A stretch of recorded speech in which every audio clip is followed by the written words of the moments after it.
Bonjour.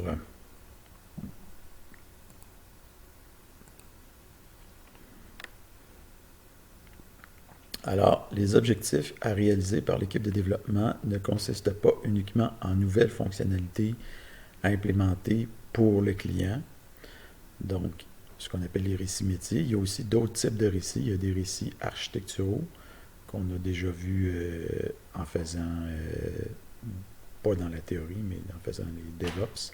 Il y a des récits non fonctionnels.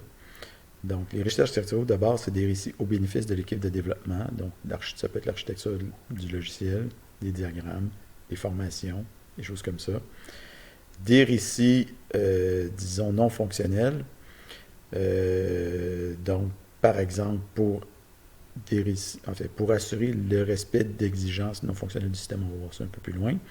Des récits de débogage pour corriger des bugs ou des récits exploratoires qui sont aussi un peu des récits de type architecture d'une certaine façon, mais c'est pour faire spécifiquement de l'exploration technologique, du prototypage, des choses comme ça. Donc, un récit exploratoire. Donc, quand on veut faire un récit exploratoire, il faut parvenir à expliquer pourquoi on veut explorer une certaine facette, disons, possible du logiciel. Donc, supposons que vous n'avez jamais fait de connexion à, mettons, une certaine base de données, ou vous n'avez jamais installé une certaine base de données, etc. Bien, vous devez faire un récit exploratoire pour voir comment cette base de données-là fonctionne, comment on peut s'y connecter, etc. Donc, c'est ça qu'on appelle un récit exploratoire, par exemple. Euh, bon, enfin. Donc, des récits architecturaux, on a déjà parlé, mais des récits architecturaux, ben c'est ça. C'est lié à des activités qui doivent être réalisées par l'équipe de développement pour assurer le bon déroulement du projet, mais qui n'apportent directement aucune fonctionnalité ou qualité additionnelle au produit. On pourrait comparer ça à la mise en place d'un échafaudage si vous devez construire ou rénover un bâtiment. Donc, quand vous faites l'échafaudage, c'est important de faire l'échafaudage. Si vous ne faites pas l'échafaudage, vous ne serez pas capable de peinturer, par exemple, ou de remplacer votre mur ou quelque chose comme ça.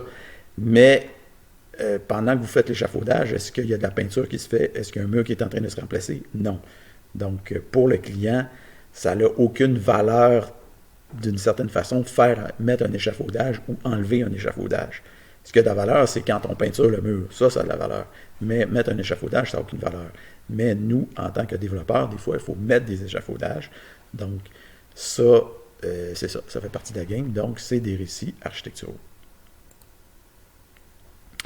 Donc, des exemples de récits architecturaux, par exemple, mettre à jour ou migrer une technologie, donc passer à la version N+1 de X. Ça peut être n'importe quoi, un système d'exploitation, une base de données, une librairie, un framework, un langage, etc. Effectuer une veille technologique, donc chercher la ou les meilleures technologies pour faire X, Y ou Z. Mettre en place un environnement de travail, des frameworks, un suivi de projet, une application rudimentaire, donc début de projet, perfectionner un outil de travail, donc une modification mineure dans ce cas-là. Des récits de débogage, donc certaines équipes vont choisir de traiter les bugs comme des récits, donc on se retrouve alors avec des récits de débogage, donc c'est un peu ce qu'on a fait dans DevOps aussi jusqu'à maintenant, mais d'autres équipes traitent les bugs comme des tâches à réaliser, donc en dehors de la filière des récits, ce qui rend le traitement moins lourd en quelque sorte. Donc, une approche mitoyenne peut-être serait de traiter des bugs comme des tâches de prime abord, mais que si après un certain temps, une demi, une demi-journée ou une journée d'effort, le bug n'a pas été corrigé, alors on pourrait en faire un récit à part entière. Donc, il y a plusieurs avenues possibles, mais nous, jusqu'à maintenant, ce qu'on fait, c'est que les bugs, on les traite comme des récits. Mais en fait, des récits particuliers.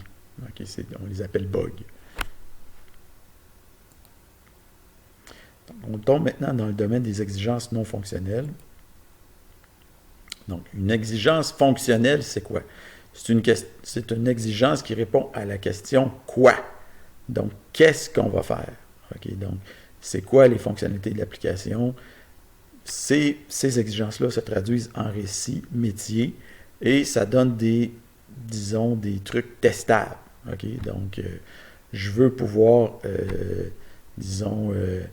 envoyer un courriel ou je veux pouvoir avertir les clients de telle chose, etc. Donc, c'est une exigence fonctionnelle, c'est quoi? Qu'est-ce qu'on peut faire avec la nouvelle fonctionnalité.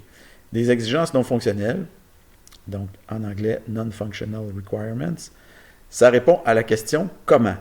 Donc, par exemple, ça peut être dans le domaine de la sécurité, de la performance, de l'accessibilité, de la portabilité, de la réutilisabilité, de la maintenabilité, de la testabilité, etc.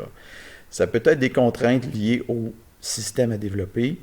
Ça peut être des contraintes propres à plusieurs fonctionnalités. Donc, c'est des contraintes qui vont, disons, se répercuter sur un ensemble de fonctionnalités ou de récits. En anglais, on va dire cross-cutting requirement. Ça peut se traduire en récit.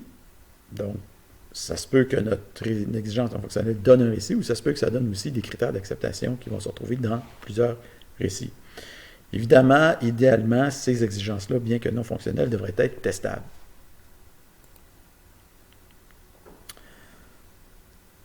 Donc, certaines exigences non fonctionnelles, ENF, peuvent être liées au système à développer et se traduisent alors en récit. Donc, en tant qu'utilisateur, je veux pouvoir exécuter l'application dans iOS ou Android, donc portabilité. Donc, ça peut se traduire dans des récits. En tant qu'utilisateur, je veux que le site soit disponible 99,99% du temps afin de rester en ligne et de ne pas aller voir sur un autre site. Bon, ça peut, à ce moment-là, aussi se traduire en récit. Par exemple, pour la création de tests de monitorage.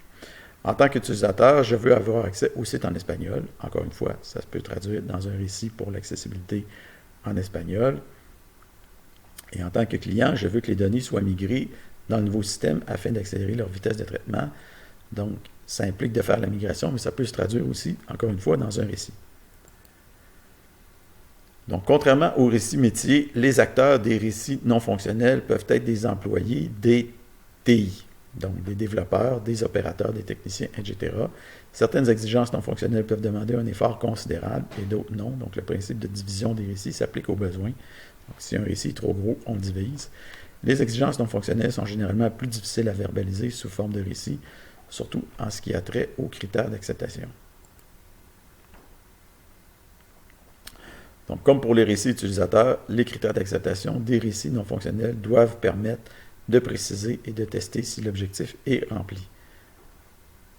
Donc, en tant que performance constraint, donc, je veux recevoir une réponse en dedans d'une seconde. Okay? Donc, critère d'acceptation, mesurer le temps entre cliquer sur le bouton et, ou encore appuyer sur une touche, et la réponse qui s'affiche, en même temps qu'on a 50 utilisateurs actifs sur le site web. Donc, si à ce moment-là, on a moins d'1 seconde, ben on considère que c'est satisfaisant. Donc, d'autres exemples de récits non fonctionnels, donc l'internationalisation. Donc là, ça, c'est des exemples. Ici, c'est écrit en anglais, c'est parce que je n'ai pas pris le temps de le traduire, mais bon, j'avais pogné ça quelque part dans un livre. Donc, en tant qu'utilisateur, je veux une interface en anglais et aussi dans une langue romane, Romance Language, et un langage complexe, de telle sorte que j'ai une très grande probabilité que ça va bien fonctionner dans la plupart des 70 langages requis. Navigateur web, donc le système doit supporter les dernières versions des navigateurs web, Chrome, Safari, Firefox, Edge et Opera, afin de rejoindre le plus de clients possible.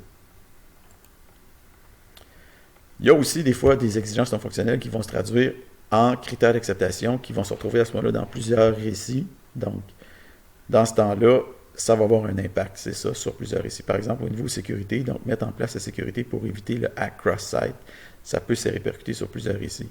Toutes les données doivent être cryptées dans la BD, ça peut se répercuter dans plusieurs récits. Le système doit utiliser la BD des clients actuels, ça peut se répercuter dans plusieurs récits. Donc, les exigences non fonctionnelles, d'une certaine façon, il y en a qui se traduisent sous forme de récit, il y en a qui se traduisent sous forme de critères d'acceptation. Donc, c'est sous forme de récit, ça se rajoute au backlog, donc dans le Kanban board. Sinon, si c'est des exigences, des critères d'acceptation, mais ça va se rajouter dans différents récits déjà existants. Donc, il faut considérer les exigences non fonctionnelles le plus tôt possible dans le développement, parce que surtout si c'est cross-functional, ben, ça veut dire qu'il faut tout de suite penser à le mettre en place.